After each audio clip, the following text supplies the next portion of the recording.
शंकर प्रसाद साहब, हमारे यहाँ के नेता जाके पाकिस्तान में जय जयकार करते हैं और वहां प्रधानमंत्री के लिए संसद में ताली बजाई जा रही है कि देखो इन्होंने पुलवामा अटैक करवा दिया।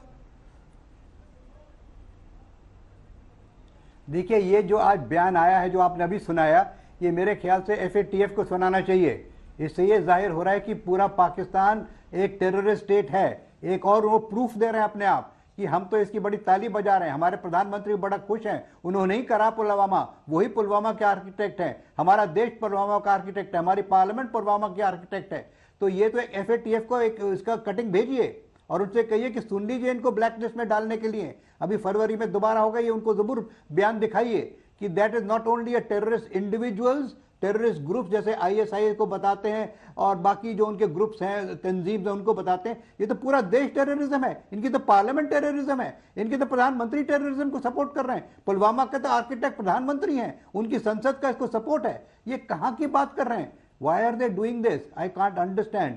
तो देखिए, असली बात इस समय ये समझ लीजिए कि उस रात को अगर ये अभिनंदन को नहीं छोड़ते तो इन्हें पता था कि बालाकोट नहीं, बालाकोट से 10 गुना ज्यादा कुछ और हो जाएगा। इसलिए कांपते कांपते इन्होंने अभिनंदन को अगले दिन छोड़ दिया। और किस तरीके से, किस तरतीब से छोड़ा, वो भी आपने टेलीविजन में देख रखा है। देखिए, आज की तारीख में और ज्यादा घबरा रखा है Pakistan.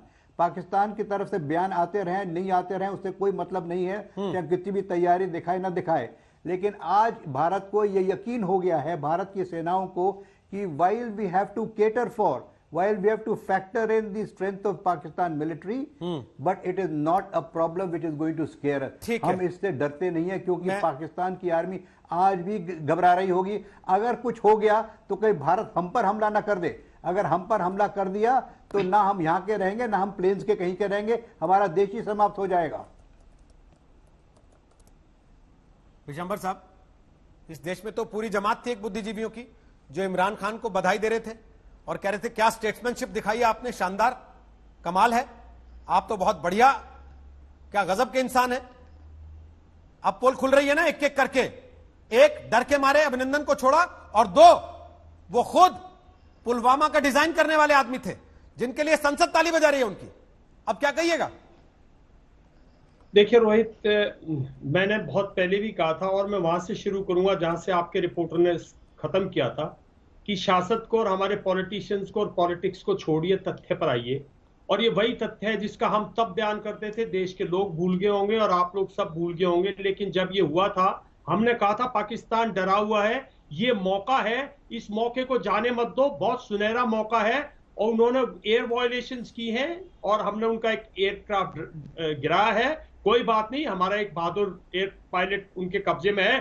This is the time to attack. जैसे मैंने कोरियन वॉर का एग्जांपल दिया था, जैसे मैंने मैकार्थर की स्टेटमेंट दी थी, इट इज नाउ और नेवर अक्रॉस यांगसी। उन्होंने बोला था जब जब जब अटैक था, अदरवाइज कम्युनिज्म कभी भी काबू में नहीं आएगा। मैंने तब बोला था कि ये मौका है, और मैं बहुत शुक्रगुजार हूं इन पाकिस्तानियों का जिन्होंने ये आज कबूल किया, क्योंकि हम ये बोलते थे कि पाकिस्तान की कोई अहमियत नहीं है, पाकिस्तान की सेना में कोई दम नहीं है, भारत को उससे अब एक सबक सिखा देना चाहिए वंस फॉर ऑल। ना उसकी एटॉमिक पावर से डरो, ना उसके एटॉमिक हथियार से डरो, उसकी सेना में कोई दम नहीं है। इन्होंने यही बात की और हमने तब भी कहा था पुलवामा का जिम्मेवार पाकिस्तान है। इस पर विवाद की इस पर कोई स्कोप ही नहीं है, इस पर कोई बहस की वही नहीं है। लेकिन एक सुनहरा मौका है वंस फॉर ऑल। पाकिस्तान की जरूरत कैसे पड़ी भारत की सरजमी पर, हमारे 40 जवानों का उसने घुसकर अगर ये किया तो हमें घुसकर पूरे पाकिस्तान को खत्म करना चाहिए। मैंने तब भी बोला था ये मौका है, लड़ाई करो, खत्म करो पाकिस्तान के मुद्दे को, वरना अगली पीढ़ी भी यही करेगी। मेरे ये शब्द थे, मैंने बार बार राजपथ से बोला था,